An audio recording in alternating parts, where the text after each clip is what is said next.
Guys, binigyan ako ng kapatid ko dito. Yan, box ko. Hindi ko alam kung ano to. Hindi ko alam bakit biglang nagbigay yung bunso kong kapatid. Actually guys, 5 kami magkakapatid, isa ko lang babae. Kaya hindi ko na-expect na magiging ganito ka-sweet yung bunso kong kapatid kasi lalaki yun. Isa natin. Alberto guys, open natin. Ayan. Alberto Prisma. Diba? Natuwa lang ako kasi bihira lang to. Ayan na siya. Ayan na siya guys. Oh. Actually sabi niya sa akin, pang lalaki daw to. Kasi nga alam niya na hindi ako mahilig sa mga gantong bag. Alam niya hindi ako pala bag.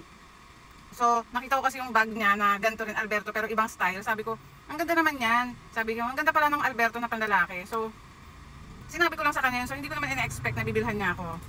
Ayan siya guys. Panlalaki to ha. Ganito itsura niya sa loob.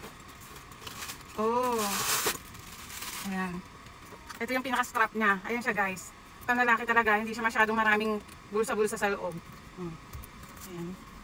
Ito yung pinaka-strap niya guys. Nakapal yung strap niya. Yun lang. Nakakatuwa. O diba? Simple lang siya guys. Yun lang. Pinakita ko lang sa inyo. Kasi natuwa lang ako ng bongga sa kapatid ko. Alberto, baka naman.